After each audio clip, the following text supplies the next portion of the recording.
Podcast BRIN, podcast riset dan inovasi, eksplorasi sains tanpa batas.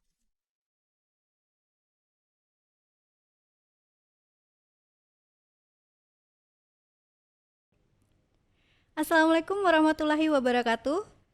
Halo kawan BRIN, selamat datang dalam podcast Badan Riset dan Inovasi Nasional. Perkenalkan, saya Karlina Gusmarani akan memandu podcast pada kesempatan ini. Rangkaian podcast ini merupakan kerjasama antara Deputi Fasilitasi Riset dan Inovasi dengan Pusat Riset Sains Data dan Informasi. Kawan BRIN, seperti kita tahu, di Kota Bandung terdapat struktur sesar lembang yang aktif. Menurut hasil kajian, dalam sesar lembang ini di kurun waktu tertentu terjadi pergeseran dan aktivitas seismik, sehingga potensi terjadinya gempa bumi itu ada di jalur sesar lembang ini. Keberadaan sesar lembang ini menjadi perhatian dari beberapa ahli juga pemerintah. Badan Riset dan Inovasi Nasional melalui pusat risetnya melakukan riset mengenai hal ini yang dilakukan oleh pusat risetnya berkolaborasi dan lintas satker. Salah satunya yaitu dilakukan oleh Pusat Riset Sains Data dan Informasi yang lebih menekankan pada sains data dan informasi dalam kegiatan risetnya, khususnya pada bidang telemetri dan sains datanya. Kawan BRIN, dalam episode kali ini telah hadir periset kita, Bapak Aang Gunawan Setiawan, Eskom MT, yang akan membahas mengenai pengembangan sistem observatory sesar lembang berbasis data geodetik dan seismik untuk pengurangan resiko bencana gempa di wilayah Bandung Metropolitan. Selamat datang di podcast BRIN, Bapak Aang. Selamat datang, terima kasih banyak Mbak Karlina atas kesempatan dan undangannya. Senang sekali Bapak Aang bisa bergabung untuk menyempatkan hadir dalam podcast BRIN di kesempatan hari ini. Baik Pak Aang, untuk membuka podcast kita pada hari ini, di kesempatan kali ini, bisa menceritakan bagaimana awal mulanya tentang observatori sesar lembang ini. Oke, terima kasih. Baik, inisiasi dari kegiatan ini awalnya dimulai dari tahun 2018 ya. Kita di 2018 itu ada namanya Pusat Penelitian Geoteknologi yang dulu itu di Lembaga Ilmu Pengetahuan Indonesia, bertempatnya di Cisitu, Bandung. Inisiasi ini dimulai oleh Kepala Puslitnya itu sendiri di 2018. Nah, di tahun berikutnya di 2019 para tim peneliti dari Geotek ini mulai sounding ke instansi-instansi lain untuk mengadakan kegiatan ini. Namun di tahun berikutnya di 2020 dan 2021 ini kita kan mengalami pandemi COVID, sempat terhenti 2 tahun ini. Lalu di 2022 ini mulailah berjalan. Lalu kegiatan ini diketuai oleh Ibu Dr. Nuraini Rahmahanifah. Beliau dari Pusat Riset Kebencanaan Geologi di bawah Organisasi Riset Maritim Kebumian dan Maritim. Nah, kegiatan ini kerjasama juga dengan Pusat Riset. Salah satunya di Pusat Riset Sains Data dan Informasi, tempat saya. Di Pusat Riset Sains Data ini beradanya di bawah Organisasi Riset Elektronika dan Informatika. Nah, para periset dari PRSDI ini kurang lebih ada 5 orang. Nah, kita tergabung dalam tim IT-nya, Information Technology-nya dalam kegiatan ini. Selain lintas PR juga, lintas pusat riset juga, kita kerjasama juga dengan instansi lain. Ada dari Earth Observatory of Singapore, atau kita biasa memanggilnya dengan tim EOS. Ada juga dari instansi akademinya dari ITB, Institut Teknologi Bandung. Begitu cerita awalnya. Oh, menarik sekali ya Pak. Berarti sesuai dengan tadi yang kami sampaikan di awal bahwa kegiatan penelitian yang dilakukan di BRIN ini selain lintas pusat riset juga kolaborasi dengan instansi lain ya, seperti itu ya Pak? Betul sekali Mbak. Nah, tujuan dari pengembangan observatorium sesar lembang ini bagi sains dan masyarakat itu seperti apa ya Pak? Baik, tujuannya kita semoga dapat bermanfaat yang sangat baik bagi sains kebumian dan kegempaan, lalu juga untuk pengembangan teknologi peringatan dini kegempaan itu sendiri di sesar lembang. Lalu kita mengharapkan juga ini dapat bermanfaat bagi edukasi masyarakat untuk penguatan kesiapsiagaan gempa dari sesar lembang itu. Lalu juga bisa menjadi model observatorium dari sains hingga ke edukasi masyarakat secara utuh dari hulu ke hilirnya. Itu yang diharapkannya Mbak. Itu yang diharapkan ya. Betul. Kalau untuk apakah ada tujuan lainnya dari itu kan mungkin yang dituangkan ke dalam proposal ya. Ya, Nah, untuk tujuan lainnya dari pengembangan observatorium ini. kita dapat memantau dan mempelajari tanda-tanda dari geofisika, geologisnya, dan geodesi dari gempa bumi sesar Lembang ini. Selain itu, kita juga bisa merekam gelombang seismik, kejadian gempa bumi dari berbagai magnitude di sekitar sesar Lembang. Kita juga bisa merekam posisi hariannya sehingga dapat diobservasi pergerakan lempeng dari sesar Lembang itu untuk mengetahui potensi slip rate dari sesar Lembang. Selain itu juga kita dapat meningkatkan akurasi penilaian risiko gempa bumi untuk kota Bandung dan populasi sekitarnya. Selain itu juga ini dapat dikembangkan menjadi peringatan dini gempa dan informasi yang cepat dari gempa bumi sekitar kawasan sesar Lembang. Begitu. Sangat menarik ya. Kawan Brin, mungkin yang paling penting di sini adalah yang bisa kita petik adalah menjadi peringatan dini ya bagi masyarakat di Kota Bandung terkait dengan gempa bumi seperti itu ya, Pak Ang. Dan teknologi kedepannya seperti itu. Untuk kedepannya akan seperti itu. Baik, untuk selanjutnya rangkaian kegiatan bagaimana sih Pak Ang rangkaian selama kegiatan penelitian ini? Apa yang dilakukan? Oke, secara garis besar kegiatan penelitian ini ada tiga rangkaian kegiatan penelitian. Yang pertama itu instalasi seismiknya. Nah, ada unsur utama atau komponen utama dari site seismik ini yaitu adanya sensor. Nanti dari sensor itu kita mendapatkan data ditampung di data logger. Komponen keduanya data loggernya. Nah, selain dua itu kita memiliki modem untuk menyampaikan data yang telah terkumpulkan ke server. Itu modem telemetrinya. Dari ketiga device ini tentunya butuh sumber tenaga dong. Nah, sumber tenaga ini jika ditempatkan di tempat yang tidak ada aliran listrik, jadi kita menggunakan panel surya atau solar cell. Dari solar cell itu kita menangkap energi cahaya matahari ditampung di sebuah baterai.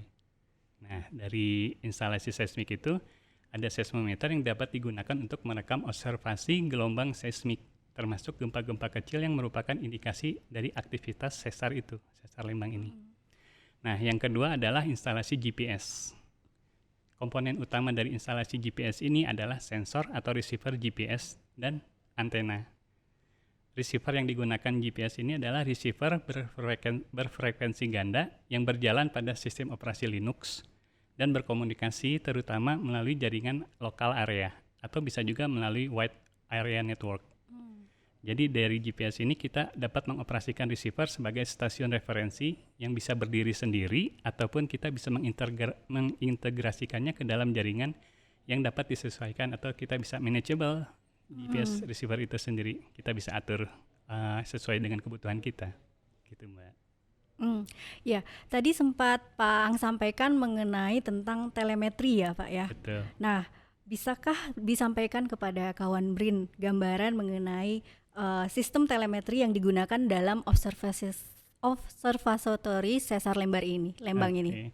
Sistem telemetri itu tujuannya untuk mengambil data dari daerah terpencil yang susah dijangkau dan kita dapat menggunakan teknologi telemetri ini. Jadi metode telemetri ini digunakan untuk mengirimkan data dari situs-situs pengamatan yang tadi telah saya sebutkan ke observatori di kantor BRIN ini, di kantor BRIN Cisitu ini. Nah, melalui protokol komunikasi berbasis GPRS, GSM, dan atau radio, data dapat diperoleh dari jarak jauh dan diolah oleh komputer yang dapat menampilkan langsung visualisasinya gitu. Nah, untuk sistem telemetri pada kegiatan penelitian ini, kita menggunakan jaringan GPRS, 3G, 4G sebagai media untuk komunikasi datanya. Untuk transmit data, kita menggunakan modem GSM. Itu untuk mengirimkan data dari site ke server BRIN. Yang nanti database-nya dapat diolah bisa untuk divisualisasikan kepada para pengguna. Nah, manfaat yang kita dapat untuk dalam menggunakan teknologi telemetri ini yaitu pemantauan ini kita bisa lakukan secara kontinu, terus-menerus, dapat diperoleh data baseline-nya. Yang keduanya, hasil pemantauan ini bisa berupa data-data pengukuran dan dapat diambil secara remote, jarak jauh. Jadi kita tidak perlu datang langsung ke site. Jadi kita di sini, site di sana, kita bisa tarik data gitu melalui teknologi telemetri itu. Oh iya. Gitu. Menarik sekali ya. Berarti untuk memantaunya tidak perlu datang ke sana, alatnya bisa dipantau dari sini secara langsung. Betul. Berarti kalau misalnya ada sesuatu yang terjadi bisa langsung diketahui langsung dari sini ya, tidak perlu ke sana seperti Betul. itu ya Pak Bahkan Pak jika Ang ya. alat tersebut di sana offline atau putus, kita bisa mendeteksi langsung dari sini. Hmm. Gitu. Dan selain itu juga tadi menggunakan panel sel surya ya Iya. untuk ini. Jadi tidak ketergantungan kepada listrik seperti Iya, itu ya betul, Pak Ang ya. Betul sekali. Baik, kalau untuk protokol komunikasinya tuh Pak, tadi sempat disebutkan kan ada protokol komunikasinya. Nah, fungsi dari protokol komunikasinya ini sendiri itu apa Pak? Oke, protokol.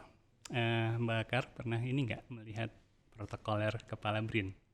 Oke. Jadi jika kepala BRIN ingin mengunjungi suatu tempat, kan yang pertama didatangi tempat itu adalah oleh protokolernya. Ya. Fungsi dari protokoler itu untuk memastikan apakah tempat itu sudah disetting sedemikian rupa untuk kebutuhan kepala datang, sudah disetting layoutnya sesuai dengan kebutuhan kita, sudah dapat menerima dengan baik. Nah, analogi tersebut coba kita kembangkan ke protokol komunikasi ini. Jadi protokol komunikasi ini berfungsi untuk menghubungkan terminal pengirim dan penerima sehingga dapat berkomunikasi dan bertukar informasi dapat berjalan dengan baik dan benar. Itu fungsinya dari protokol komunikasi. Nah, dari beberapa protokol yang menjadi standar protokol yang digunakan pada jaringan internet saat ini adalah TCP/IP, Transmission Control Protocol, dan Internet Protocol. Nah, dari protokol komunikasi itu, data dikumpulkan ke sebuah server yang terletak di kantor sini, di BRINCI situ Bandung ini, lalu nanti akan dapat diakses dan diolah oleh peneliti-peneliti lain untuk dijadikan analisis selanjutnya. Gitu Pak, fungsi protokol komunikasinya. Jadi protokol ini memastikan semuanya berjalan dengan lancar tanpa ada kendala seperti itu ya. Betul. Dan kalau misalnya ada kendala di sana bisa langsung diketahui seperti itu Betul. Pak Ang ya. Itu dihandle oleh protokoler. Ya, protokoler. Nah Pak, kalau untuk harapannya dibangunnya sistem observatori Sesar Lembang ini seperti apa? Baik, harapan kedepannya kita dapat memahami aspek seismik dan geodetik untuk mengetahui potensi slip rate Sesar Lembang ini, lalu juga dapat menangkap gelombang-gelombang seismik yang terjadi di sekitaran Sesar Lembang. Ini juga dapat digunakan yang tadi kita dapat mengembangkan menjadi teknologi peringatan dini dari gempa yang bisa saja terjadi sewaktu-waktu dari pergerakan Sesar Lembang tadi. Nah, ini juga kita dapat memberikan kepada masyarakat sebagai edukasi pendidikan ke masyarakat untuk dapat memperkuat mitigasi bencananya di daerah Sesar Lembang tersebut. Gitu. Untuk ininya Pak, sejauh mana sih perkembangan dari observatori ini, pembangunan observatori Sesar Lembang ini? Oke. Dari awal kegiatan dimulai, kita sampai sekarang ini sudah membangun 4 site. Yang pertama site di Tahura, Taman Hutan Rakyat. Sudah pernah ke Tahura, Mbak? Sudah. Oke, yang ada di Dago ya, di Juanda. Itu kita tempatkan 2 device, yaitu device site untuk seismik. Satu lagi di penangkaran rusanya, yang paling atas itu loh. Ya, itu untuk GPS-nya. Yang kedua tempatnya ada di lokasi Desa Cipada, Kabupaten Bandung Barat. Itu kebetulan ada kantor kepala desanya. Kita tempatkan data GPS, alat GPS-nya di situ. Lalu untuk yang seismiknya ada di kerjasama dengan Perhutani. Di situ, kenapa sih taruhnya di tempat-tempat yang terpencil gitu data-data seismik, alat-alat seismik tadi, supaya menghindari noise dari getaran-getaran. Kan kalau kita melangkah jalan gitu, itu akan terdeteksi di sensor tadi sebagai grafik. Itu bisa jadi noise. Apakah itu getaran gempa atau bukan? Gitu. Makanya lokasi-lokasi dari device seismik itu diharapkan yang jauh dari pergerakan manusia. Gitu. Terus yang ketiga ada juga di Kabupaten Bandung Barat di Pemdanya. Di situ kami tempatkan juga device untuk GPS dan seismiknya juga. Nah yang terakhir ini ada di kantor BRIN, di gedung basic yang baru, di rooftop.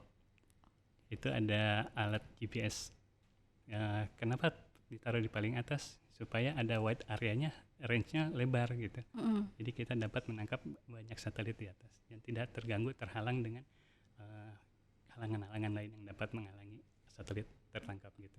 Itu Mbak, sudah ada 4 site. Sudah ada 4.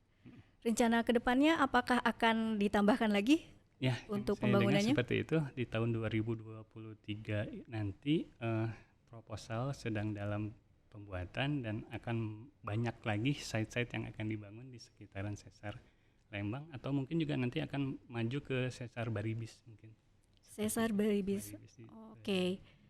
Baik, dari tadi sudah ada 4, kemudian rencananya selanjutnya akan ada lagi untuk pembangunannya. Mudah-mudahan ya untuk daerah-daerah gempa yang ada di Indonesia, bukan cuma di Bandung mungkin ya, nanti akan ada pembangunan observatori ini Semoga ke saja. depannya. Ya, seperti Oke, selama melakukan penelitian pengembangan kegiatan ini, ada hal yang menarik nggak? Ini nih, setiap kali kita melakukan perjalanan lapangan itu pasti ada hal-hal yang ya maupun itu menarik, mau lucu atau drama-drama yang terjadi di lapangan. Salah satu contohnya gini, kalau kita bermain ke Tahura ya, mungkin untuk teman-teman yang lain juga yang pernah datang ke sana, di penangkaran rusa itu kan dari Gua Belanda ke atas itu treknya lumayan wow itu teh. Ya, Kita kalau jalan kaki kan jalannya lumayan. jalan kaki tuh aduh, kalau saya yang nggak kurang terbiasa jalan saya mah jadi lumayan berkeringat banyak. Sekalian olahraga ya. Betul. Terus itu treknya tuh bukan jalan aspal. Nah kebetulan dari Gua Belanda ke atas penangkaran rusa kita difasilitasi motor trail, motor trail yang emang dikhususkan untuk trek jalan yang bukan aspal. Nah lucunya ketika naik motor trail itu kan otomatis nih hati kita aduh selamat kagak ya nyampe atas gitu. Jadi kita bisa mendekatkan diri kepada Allah, banyak-banyak istighfar gitu, aduh semoga selamat gitu. Lucunya di sini kebetulan saya ngebonceng teman juga, Kang kok kamu jadi syariah begini lapangan teh. Astagfirullah. Iya Kang, hati-hati jalan, semoga kita selamat gitu. Nah itu pengalaman lucu sih. Terus sampai ke atas juga sempat slip juga tuh. Iya. Wah ini bakal nyampe enggak ya pikir saya gitu. Akhirnya ya alhamdulillah kita selamat, nggak ada yang kekurangan anggota tubuh satupun. Gitu ceritanya. Luar biasa sekali ya untuk pengalamannya. Kang, mungkin untuk yang terakhir nih, ada yang ingin disampaikan nggak kepada kawan BRIN sebagai closing statement terkait dengan pengembangan observatori Sesar Lembang ini? Silakan Kang, Pak Ang. Sebagai closing statement, Oke, baik. Untuk teman-teman semua atau netizen di rumah atau dimanapun Anda berada, sebagai suatu saintis, kita periset, saya mencoba mengutip suatu pernyataan dari seorang ilmuwan Jerman Amerika, di mana pernyataannya adalah riset adalah sesuatu yang saya lakukan ketika saya tidak tahu mau melakukan apa. Begitu pernyataan beliau itu dari tokoh ilmuwan Jerman Amerika, Van Brugh namanya. Jadi jikalau kita sedang kesulitan atau kebingungan mencari suatu konklusi atau kesimpulan, lakukanlah riset. Semoga dari riset itu kita dapat mendapatkan sebuah jawaban dari kebingungan kita. Oke, segitu closing statement saya. Semoga kita dapat menarik manfaat apa yang sudah kita bicarakan kali ini. Terima kasih, Mbak.